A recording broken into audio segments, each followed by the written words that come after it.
आज का जो हमारा टॉपिक है इसमें हम पॉलिटी से रिलेटेड कुछ इंपॉर्टेंट क्वेश्चंस हैं उनको डिस्कस करेंगे। ठीक है, हमारा जो फर्स्ट क्वेश्चन है, by which of the following amendments the term socialist was inserted in preamble of Indian constitution.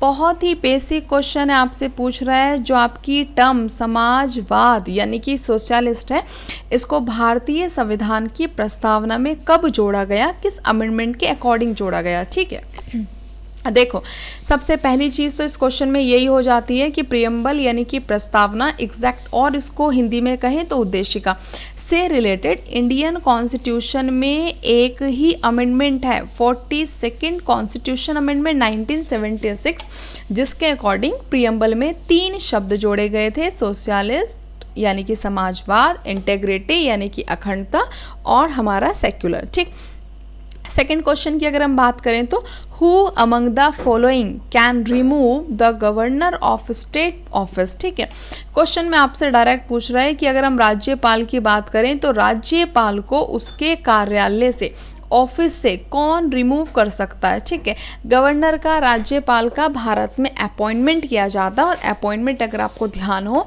तो भारत का राष्ट्रपति जो प्रेसिडेंट है वो अपनी एग्जीक्यूटिव पावर में करता है।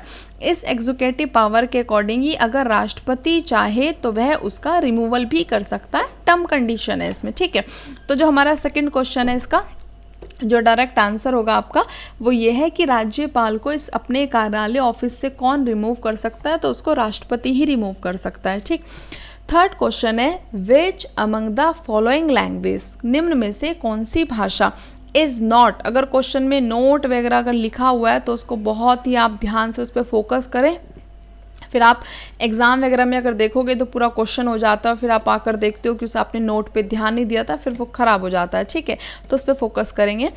अब यहाँ पर पूछा गया which among the following language is not there in 8th schedule of constitution of India. भारतीय संविधान की जो 8वीं अनुसूची है, जो 8 शेड्यूल है, उनमें निम्न में से कौन सी लैंग्वेज नहीं है। ठीक है, अगर आपको ध्यान होगा तो 8 शेड्यूल हमारा लैंग्वेजेस से रिलेटेड है। 1950 में आपने कॉन्स्टिट्यूशन, जब हमने कॉन्स्टिट्यूशन इम्प्लीमेंट किया तब हमारे पास 14 लैंग्वेज थी। फिर हमने 15वें नंबर की जो भाषा है वो हमने सिंधी को जोड़ा, सिंधी को by the 21st constitution amendment 1967। ठीक है, इसके बाद हमने 3 भाषाएं एक साथ जोड़ी, जिसका फॉर्मूला है हमारे पास नमक, यानी कि नेपाली, मणिपुरी और कोंकणी। इनको हमने जोड़ा by the 71st constitution amendment 1992। इसके बाद हमने एक साथ 4 भाषाएं जोड़ी, जिसका फॉर्मूला है आपका बोड मास, यानी कि बोडो, डोंगरी, मैथिली और संताली। ठीक है, बाय दी 92 कॉन्स्टिट्यूशन अमेंडमेंट 2003। तो इस तरीके से एट प्रेजेंट जो हमारा 8 शेड्यूल लैंग्वेजेस से रिलेटेड है, भाषाओं से रिलेटेड है, तो हमारे पास कुल मिलाकर 22 भाषाएं हैं। ठीक है, अब पूछ रहा है ये क्वेश्चन में किन चारों में से कौन सी भाषा हमारे पास 8 शेड्यूल में नहीं है, तो राजस्थान इस तरह की ऐसी कोई भाषा नहीं है। ठीक है, फोर्थ क्वेश्चन है बच्चे, who make the electoral college for election of the vice president of India. अगर हम देश में उपराष्ट्रपति के चुनाव की बात करें तो उपराष्ट्रपति के चुनाव से संबंधित जो निर्वाचक मंडल बनता है, इलेक्टोरल कॉलेज बनता है, इसमें कौन हिस्सा लेते हैं, तो इसमें बच्चे केवल पार्लियामेंट के मेंबर आएगा। जो हमारे पास अगर हम इलेक्टोरल कॉलेज की बात करें तो हमारे पास जो केवल संसद सदस्य हैं, इसमें ओनली मेंबर्स ऑफ पार्लियामेंट में आप ध्यान रखेंगे अगर आपने पढ़ा है तो इसमें दोनों तरह के मेंबर आएंगे, इलेक्टेड भी आएंगे और हमारे पास जो नॉमिनेटेड हैं वो भी आएंगे।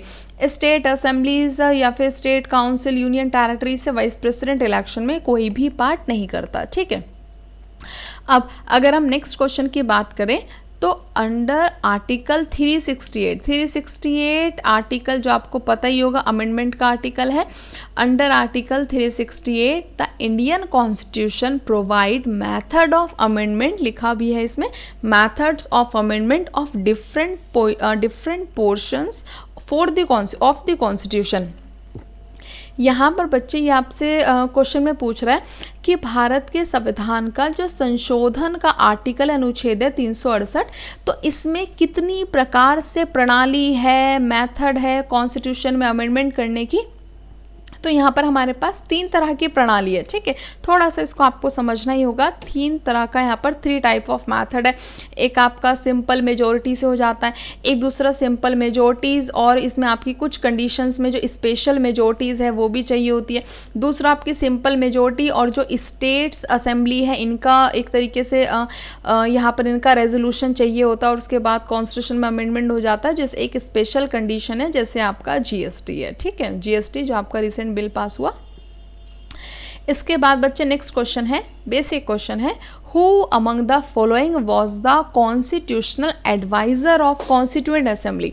तो अगर आपको ध्यान होगा हमने कॉन्स्टिट्यूएंट जो असेंबली है ये 1946, ठीक है, एग्जैक्ट अगर हम बात करें तो 9 दिसंबर 1946 को जब हमने बनाई थी, तो ये हमारी कॉन्स्टिट्यूएंट असेंबली का जो फर्स्ट बैठक हुई थी, तो इस दिन हमने एज अ टेम्परेरी चेयरमैन चुना था डॉक्टर सच्चिदानंद सिन्हा को, ठीक है। इसी के ठीक एक दिन बाद जब 11 दिसंबर 1946 को हमारी नेक्स्ट कॉन्स्टिट्यूएंट असेंबली होती है, तो उसमें हम अपना कॉन्स्टिट्यूशनल एडवाइज़र चुनते हैं BN राव को।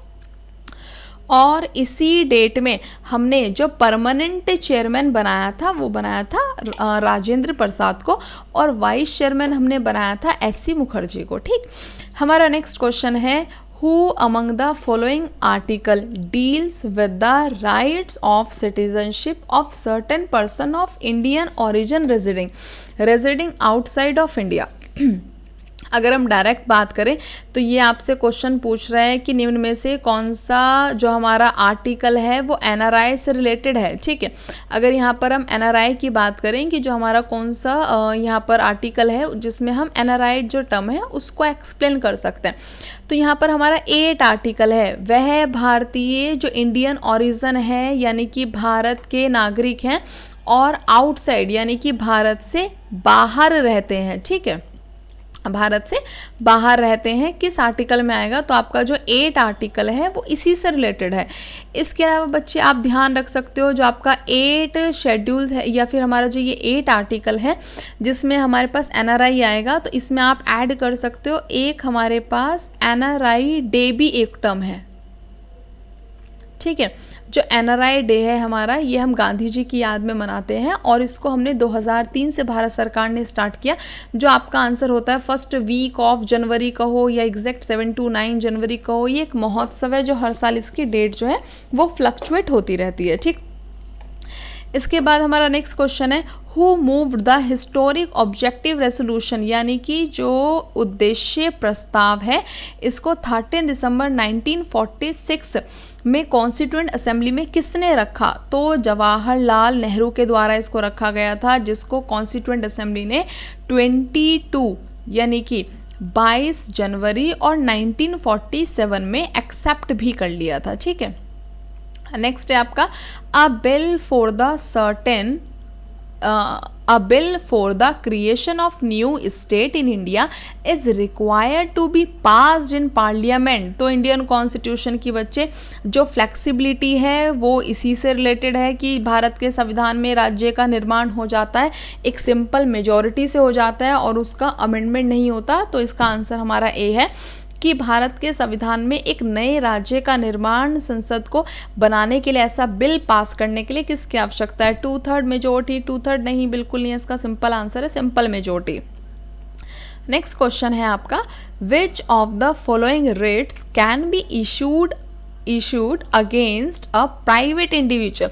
तो अगर आपको ध्यान हो तो लास्ट क्लास जो हमने लास्ट क्लास पॉलिटी की मैंने बनाई थी तो वो रिट से रिलेटेड बनाई थी, तो उसमें आप हैबिस कॉर्पस की जो एक्सप्लेनेशन है उसको रीड कर सकते हैं, उसको देख सकते हैं।